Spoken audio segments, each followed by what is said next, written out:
আমাদের রাসূলকে আমরা চিনি না। আমাদের রাসূল এমন সম্মানিত রাসূল, যার সামনে উচ্চ স্বরে কথা বললে দুনিয়া এবং আখিরাত বরবাদ হয়ে যেত।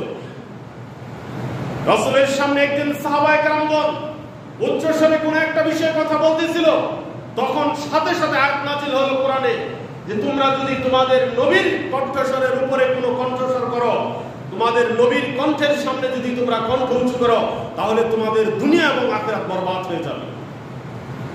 রাসূলের মীমাংসার সামনে যদি, রাসূলের আদেশের সামনে যদি কেউ কোনো বিষয়ে অগ্রগামী হয়ে যায়, রাসূলের কথার বিপরীতে যদি কেউ অগ্রগামী হয়ে যায়, তাহলে তার যাবতীয় নেক আমল বরবাদ হয়ে যেত। রাসূল সাল্লাল্লাহু আলাইহি ওয়াসাল্লাম এমন সম্মানিত নবী, যিনি সন্তুষ্ট হলে আল্লাহ তাআলা সন্তুষ্ট হন। রাসূল সাল্লাল্লাহু আলাইহি ওয়াসাল্লাম এমন সম্মানিত নবী, যিনি খুশি হলে আল্লাহ তাআলা খুশি হন, যিনি অসন্তুষ্ট হলে, যিনি বেরাজি হলে আল্লাহ তাআলা ওই ব্যক্তির উপর নারাজ হয়ে যান। রাসূল সাল্লাল্লাহু আলাইহি ওয়াসাল্লাম এমন একজন ব্যক্তি, যাকে অনুসরণ করলে আল্লাহকে অনুসরণ করা হয়, যাকে অনুসরণ না করলে আল্লাহকে অনুসরণ করা হয় না। রাসূল সাল্লাল্লাহু আলাইহি ওয়াসাল্লাম এমন একজন সম্মানিত ব্যক্তি, যিনি সর্বপ্রথম কিয়ামতের দিন কবর থেকে উত্থিত হবেন।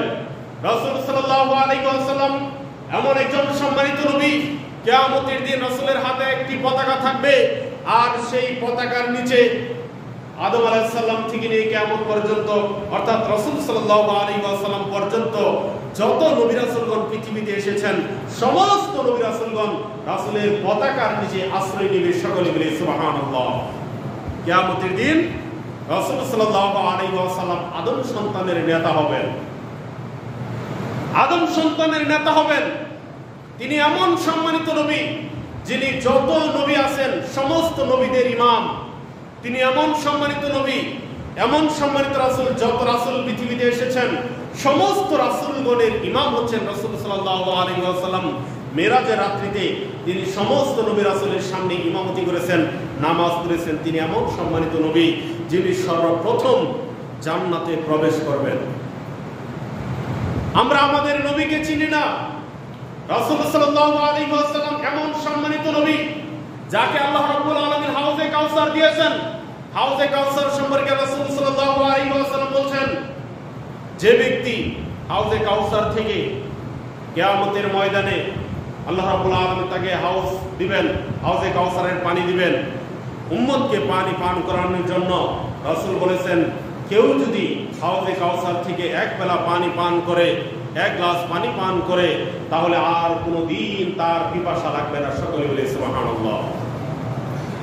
মুহাদ্দিসিনে কেরামগণ বলছেন, এই হাদিসের ব্যাখ্যায় মুহাদ্দিসিনে কেরামগণ বলছেন যে যারা জান্নাতে যাবে তাদের কোনো পিপাসা লাগবে না, কারণ তারা হাউজে কাউসারের পানি পান করবে কিয়ামতের ময়দানে থাকবে। কিয়ামতের ময়দানে থাকা অবস্থায় রাসূল সাল্লাল্লাহু আলাইহি ওয়াসাল্লাম উম্মতকে হাউজে কাউসারের পানি পান করাবেন, কারণ কিয়ামতের মাঠ বড় ভয়াবহ।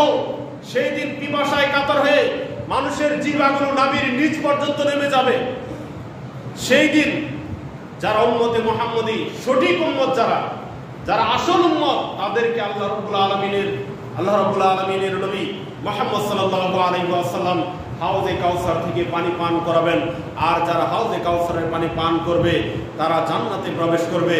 তারা জান্নাতে গিয়ে আর তাদের কোনো পিপাসা লাগবে না। জান্নাতে গিয়েও তাদের আর কোনো পিপাসা লাগবে না। ওই পানির এত বরকত। ওই হাউজে কাউসারের পারটা হবে স্বর্ণ মণিমুক্তার দ্বারা তৈরি। এই কথাগুলো আপনার কাছে রূপকথার গল্পের মতো মনে হতে পারে, কিন্তু এটা বাস্তব। রাসূল সাল্লাল্লাহু আলাইহি ওয়াসাল্লাম বলছেন, জান্নাতের এমন কোনো গাছই থাকবে না যে গাছের শাখা প্রশাখা হবে স্বর্ণের। এমন কোনো গাছই থাকবে না যে গাছের শাখা প্রশাখা হবে না স্বর্ণের। অর্থাৎ জান্নাতে যেই গাছগুলো আল্লাহ রাব্বুল আলামিন বানাবেন, যে গাছগুলো আল্লাহ রাব্বুল আলামিন সৃষ্টি করেছেন, সমস্ত গাছের শাখা প্রশাখা হবে স্বর্ণ এবং রূপার। সকলে বলে সুবহানাল্লাহ। সেই জান্নাত আমরা পেতে চাই। জান্নাত পেতে চাইলে ওই যে আগের আয়াতটা তেলাওয়াত করলাম, ফাদখুলি ফি ইবাদি ওয়াদখুলি জান্নাতি, ফাদখুলি ফি ইবাদি ওয়াদখুলি জান্নাতি, যে তোমরা আমার বান্দাদের অন্তর্ভুক্ত হয়ে যাও এবং আমার জান্নাতে প্রবেশ করো।